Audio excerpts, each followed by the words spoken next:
The Bad Guys sequel is a good movie. That's all I got. I got to see Bad Guys 2 the other day, and I really enjoyed it, and DreamWorks should definitely be proud of themselves for this. I'm really happy to see that they're making some good movies that are animated and not others. I guess their live action department is different, but their fully animated movies are continuing to be really good films. So good that it's actually better than Pixar this year, again. The first Bad Guys movie is definitely really fun, and for those who saw it, they know how good it is, and it's really fun to see these characters have another story to tell. And hell, even by the end of this film, it seems like, it's probably guaranteed that they will be making a third Bad Guys. It takes place slightly after the first Bad Guys one, we'll just say that. They're now good guys, and they want to have normal lives, they want to have jobs, but it's kind of tough considering their pasts, but, they still continue to try.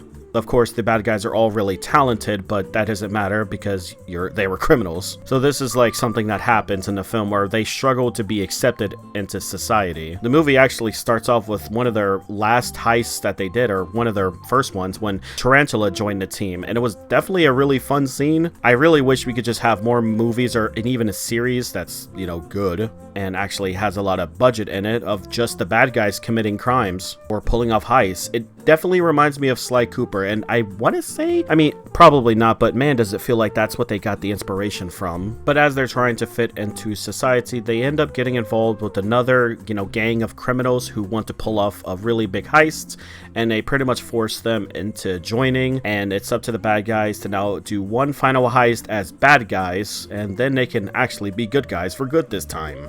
I thought the story was definitely really fun. It's really fun to see these bad guys commit heists, and honestly, if the entire franchise was just like this, it would be really fun, but they've already, dug that grave, so they can't really just go back unless we get prequel stories or a side animated story, but that's whatever. There's a lot of energy in the scenes. They're really fun to watch. They can definitely get your adrenaline going, and the animation on top of that just helps this film so much more. It's really well animated, so they did a really good job with that, mixing with the story. The characters, are the same. We got the same bad guys. You got the wolf, tarantula, the shark, the snake, and the piranha. And all the original voice actors came back to reprise their roles, and they all did a really good job with voice acting, I will say. And Awkwafina didn't annoy me, so, I'll give her credit for that. The new characters, the bad girls, played by Daniel Brooks, Maria Bakalova, I believe it's pronounced, and Natasha Lyonne. They all did a pretty good job with their roles as well. They really sold their delivery with the voice acting, so good on them. Everyone pretty much returns from the first film, as I mentioned, and all the new characters and old are very interesting. Mr. Wolf's character is definitely the best out of everyone. Just the way he just talks and the way his character is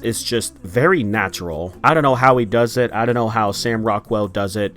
He just does a really good job with his role. He almost sounds like a wolf at times. I don't know what it is. Richard Iode, I don't know, but he's from IT Crowd, and he comes back to play Marmalade, and it's always fun to hear from him. It was definitely funny at times. There was even a moment where they actually had a swear word in the film, but it's not really like a huge swear word. I won't say it because it's pretty funny when it happens. I will say they had like one moment where I'm just like, of course they went there with the whole fart humor.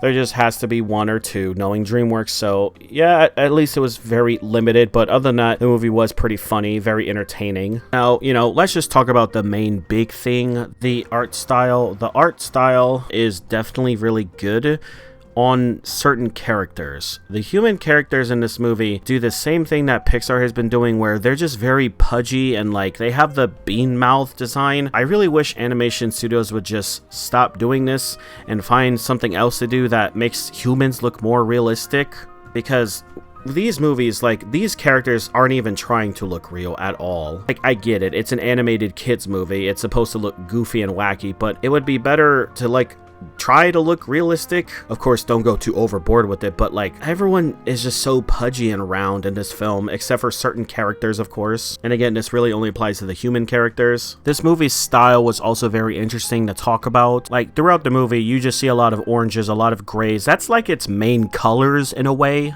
And I don't usually talk about this too much. I really digged its color palettes and colors I decided to go with. But all the other characters were also like, had this I don't want to say cell shaded, but they were like 3D models, but they had this like outline to make them just naturally fit in, and their eyes and mouths and everything around those areas just was like this dark cell around them so they could like actually stand out. I'm probably saying a bunch of wrong ass shit. I'm probably saying the wrong words, but just know the animation, the art style, it's all really good. I dig it. I like it. A lot of fun music in this movie. A lot of music I didn't expect them to, you know, use. And yeah, just really fun. They had a Busta Rhymes song, and that really added on to like the high energy pacing that this was going for. This movie just also really wanted to show off a lot. I mentioned that the animation was really great, and they did it so much in like the set pieces. Like there was moments where, again, like they have these types of animated scenes where it almost looks realistic. There's a scene where they have to go out into space. They just added so much attention to detail with that, with the animation and how it looked, the editing and the sound designs. They actually knew what they were doing.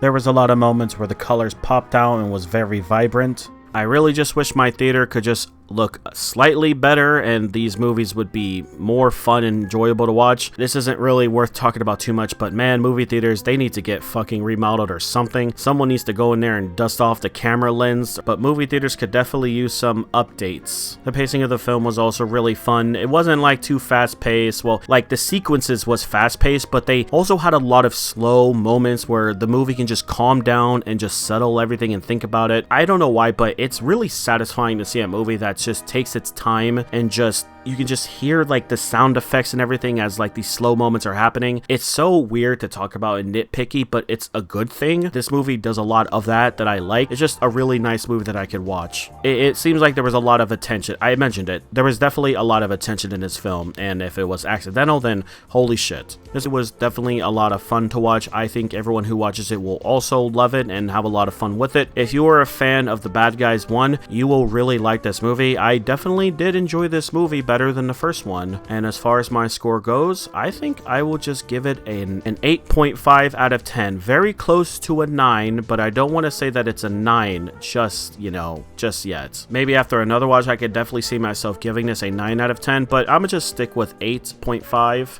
But still, DreamWorks did a really good job. I think they should definitely be proud of themselves. And I also want to like give praise to them because this is one of the first movies where animation studios are standing up to AI and how they're fucking taking over animation studios. Now, this could be a whole section and I'll keep it brief, but with people online who are stupid and wants AI generated movies, it's not helping movie theaters. That and companies are also like genuinely replacing animators and writers and all that with AI. So it's good to see that this film was like, hey, do not use this movie to train AI or we're gonna sue this shit out of you. And that's good. And I seriously think, no, every other animation studio needs to do this. This isn't like oh, I think they should. No, they actually need to do this. This is something to like actually fight against. Because I promise you, I will not be watching movies made by AI.